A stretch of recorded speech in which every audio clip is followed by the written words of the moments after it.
I think this might be the most underrated city in northern Germany. This is Lübeck, a small city in northern Germany that's famous for its churches, Hanseatic League history, Marzipan, and alleyways leading to pretty streets.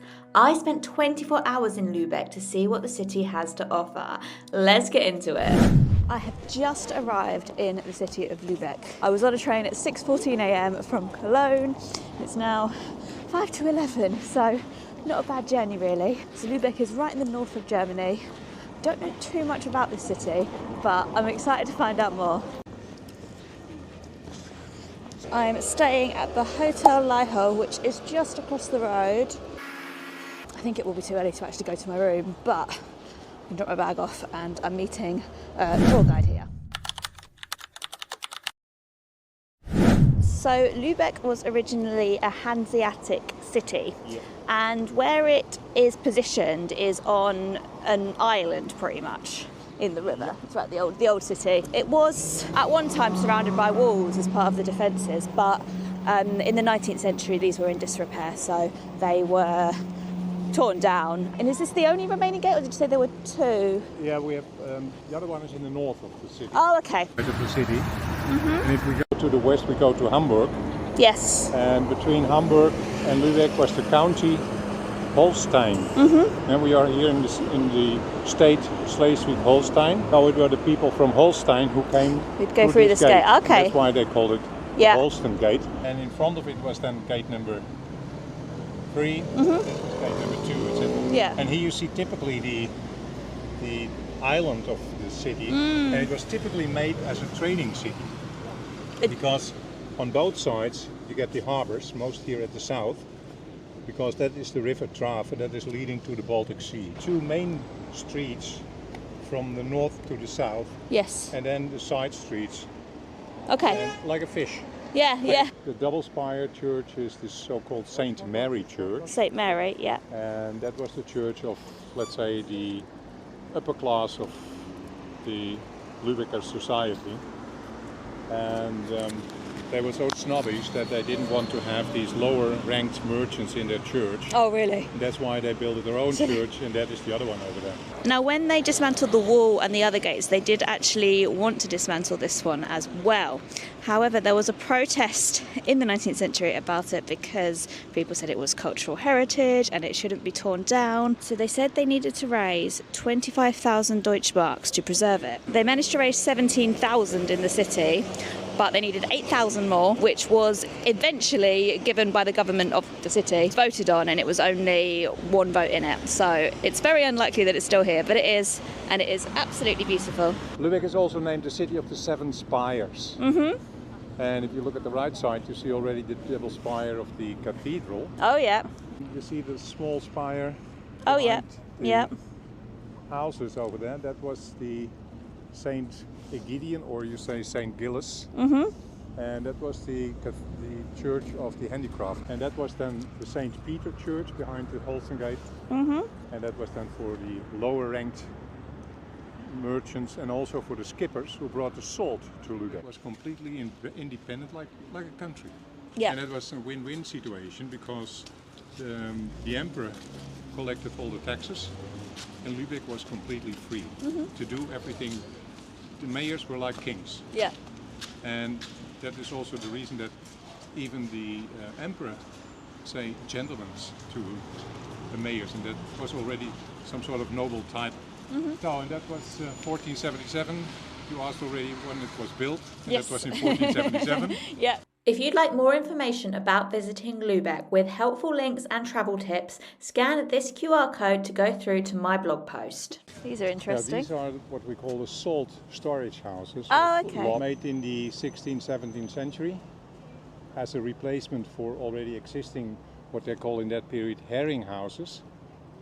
Here they stored the salt that came from a smaller city, also an Hanseatic city, Lüneburg, and was brought in by smaller boats and was stored here between, because they had to pack all this salt in barrels, Okay. because they had to keep it dry during the transport over the Baltic Sea, and these cocks, these sailing boats, were open. There is no deck. That means that during a storm there comes a flood a lot of water into the boat. And if you pack the salt in sacks, then it will be wet and you can throw it away. It's not usable anymore.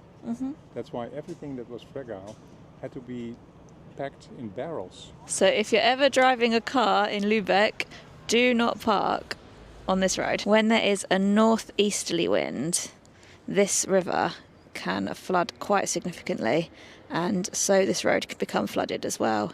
And locals have an alert system, so they get alerts to move their cars, but sometimes if tourists park here, they are impossible to find. Everything in Lubeck Everything's is leaning. More or leaning. less. I don't know if it was because of they were drinking beer instead of water. Lubeck was very attractive because you could find easily a job, or you could easily get an education for a handicraft job. So Lubeck was more or less overcrowded. Lubeck was restricted to the island. If you see, all these houses are built together to stabilize each other, but also to save space. And if you get the next street, then you get a big block of houses. Yeah. And in the middle were big gardens. So, and then some of them came on the idea, some of the owners, to create small houses in these backyards and give them free for rent. But how to get in? You can't knock on the door in the evening, may I go home, etc. Can I pass your kitchen? So they had to make an alleyway, and therefore they had to separate a part of the house. Right.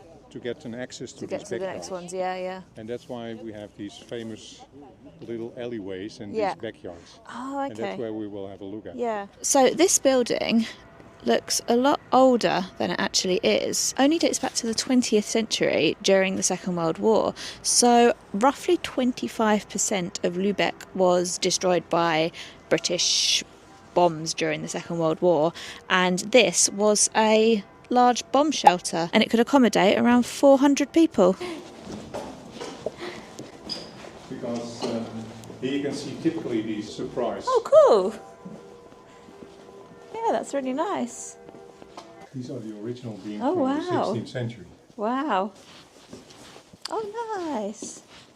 Oh, this is very nice. Eh? Yeah. You see that St. Peter's Church? Yeah. Another interesting little fact is that these lights are all oil lit rather than electric. The city people don't really want them to be oil lit because it's a fire hazard and it's expensive, but because the city is UNESCO listed, UNESCO have ruled and said that they have to stay oil lit. They are automatic though. When I first heard about them, I was thinking of Wrocław, where a lamplighter actually goes around and lights a lot of the lamps still, but it's not like that. They do automatically come on. Has celebrated its over 800 years of birthday. The typical architecture style is what we call Romanesque. And that was before Gothic. And that means it's very bulky, very thick walls, and these naves have the typical round bows instead of these pointed arches. And that makes it very... We can have a look inside.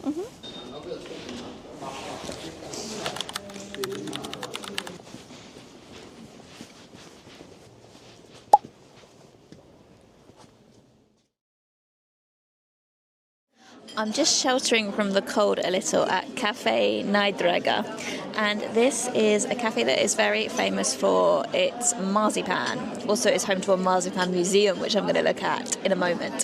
So, I have here what I was recommended to get, which is the marzipan gâteau. This is what they are most famous for. I can't actually remember what marzipan tastes like, so let's take a sample. I can't tell what the marzipan is. This is cream. This is marzipan on top, isn't it? Let's try it on its own. That's the marzipan taste. Right. I actually could taste more of the interior than the marzipan, but no, I get the marzipan taste now. It's quite good. It's not normally my type of thing, but I can see if you like this type of thing. It's quite good.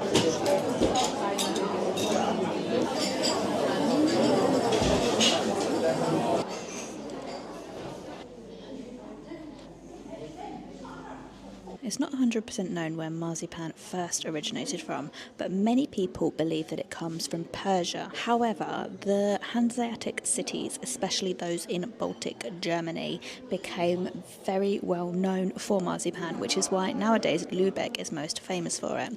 Cafe Niedreger, which is where I have just had my coffee and cake, opened in the 19th century and it became a famous marzipan house in the centre of Lubeck. Niedreger stretches over 3 floors. On the ground floor you've got a shop. First floor there is a cafe, and at the top floor there is the Museum of Marzipan. I actually do fancy eating something savoury, so I'm just walking into the Christmas market now and I might see if I can find something to eat. There were loads of places selling these mushrooms, so I thought I'd give them a go. I'm not sure about the slice of bread on the top, but this is mushrooms in a garlic sauce, like so. Let's give them a try.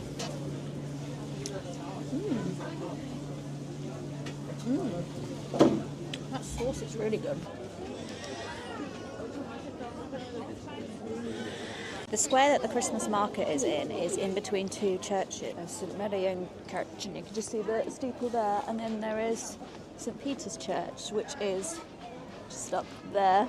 Not sure if you can see it on the camera. And one of the things I've been recommended to do is to go to the viewing platform of St Peter's Church, and I feel like that will have a really good view at the Christmas market, so I'm going to go investigate that now. Here is the church.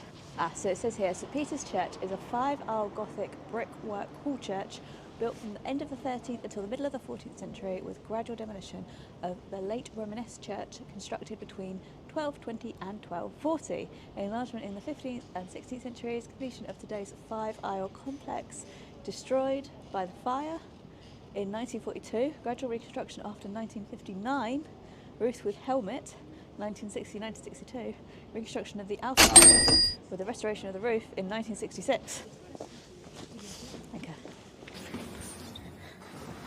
So it's €5 to go to the viewing platform, and it is completely separate to the church. Actually, looking in the church, there seems to be an arts market on today. So there is usually a lift, but when I bought my ticket, I was told that it's stairs only today, so I'm guessing the lift is out of order. So up we go. I've got no idea how many stairs there are, but I guess at least we'll burn off that marzipan gatto. Oh wow, it goes up and up and up.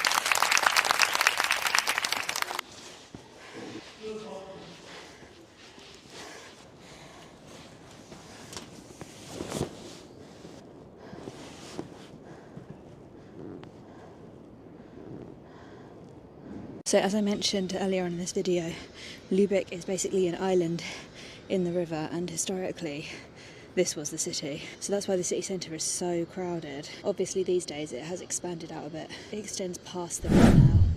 And you can see the historic gate there as well.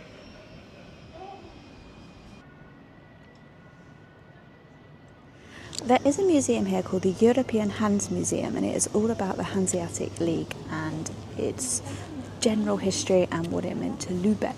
I was going to go check it out, but it is an 18-minute walk away, and I had a little look online, and if you haven't bought tickets, there's no guarantee that you'll get in. I think I will give that one a miss for today, just because I don't want to walk 18 minutes and then not be able to get in and then have to walk 25 minutes I think it's back to my hotel. But just so you know, it is there. So I'm just going to have another little walk around the town centre and then loop back round, walk along the river, and there is also a museum in the gate that we went past initially, so I might have a little look at that as well.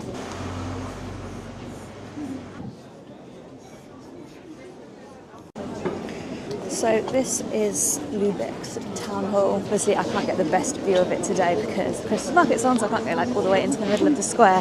This is actually the main market square of the city. But one interesting thing my guide told me about the city hall was that, see all the black bricks? So the black bricks were very expensive, very valuable, and a lot of people had a few black bricks in their home. They'd have like a row of black bricks, but this one was made with lots and lots of black bricks. And this was because in the Hanseatic League times they would have Hanseatic meetings and they'd have people from different Hanseatic cities around Europe, and they wanted to showcase their wealth and importance, so they spent loads of money on black bricks to do so. Oh, you can see it a bit more from this side. So this is all the Rathaus, the city hall.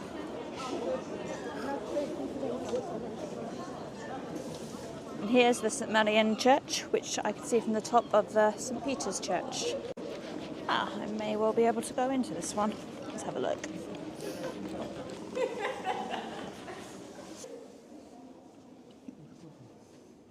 Right, I'm heading back over to the gate and let's see what's inside there.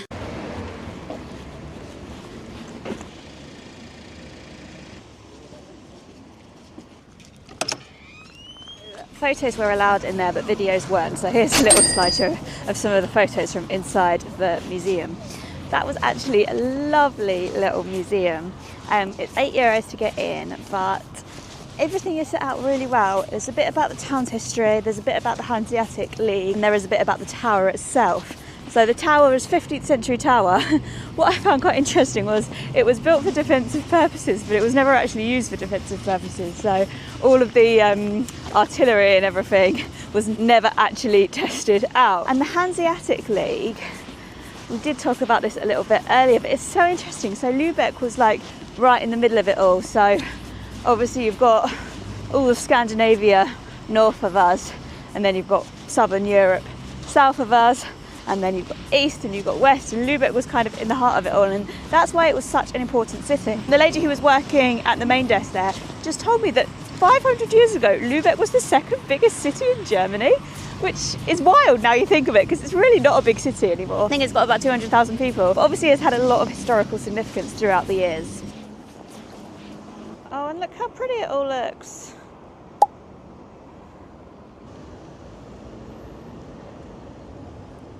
So the hotel I'm staying at is called Liho, L-I-H-O, and it is about a 5-minute walk from the Holstein Gate. So it's super close to Lubeck Old City and all of the attractions. It's a really friendly hotel. The reception staff were absolutely lovely, and I've got breakfast included in the morning as well. Let me show you around my room. This is the bed. It is 2 beds pushed together, and it is a pretty comfy mattress. Elsewhere in the room, we've got lights, and there's 2 plugs here, European style plugs. And then we've got exactly the same on the other side. We've got a mirror, we've got like an open wardrobe. There is a safe up there, 2 cupboards, and a lot of shelves. We've got a chair here and a desk with a stool here, and a flat screen TV. And then into the bathroom, toilet, sink, huge mirror. This is a magnifying makeup mirror, which is very useful, but also looks very strange on camera. Tissues up there. They've really thought of everything. And then this is a shower over a bath with a nice picture of one of Lubeck's churches here. And then this is the shower. 2 towels here. And that is pretty much it. But everyone here was super lovely and accommodating. I got here at like 11 a.m. and the lady at reception was like, "I'm so sorry, your room's not ready." I was like, that is absolutely fine. I wasn't expecting it to be. There's a coffee machine that she said I can help myself to 24/7. The reception is 24/7. And yeah, like I say, everyone's really, really nice. So I definitely recommend staying here when you're in Lubeck. The link to its profile on booking.com will be in my description. For dinner, I went to Schiffergesellschaft, a restaurant that reflects Lubeck's maritime history. Here, boats hang down from the ceiling and you dine sitting on benches that were sourced from ships. The menu is rich and varied with loads of veggie options and excellent wine. Good morning. It is breakfast time here in Lubeck, so let's go and see what the Hotel Liho has to offer. As I'm starting to venture further north, I am having to put more and more layers on. I got this from Mountain Warehouse a few years ago for my trip to Norway, and it is so warm, honestly.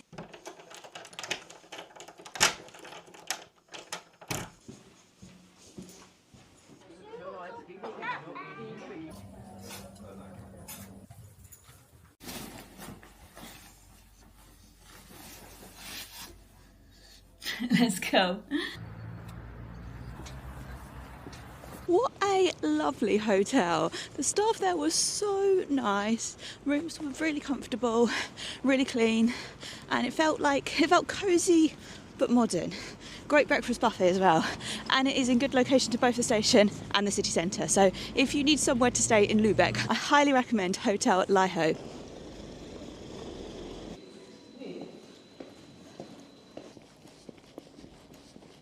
So how do you get to Lubeck? Well, it's less than an hour from Hamburg on the train, and Hamburg has really cheap flights from lots of places in Europe, including London.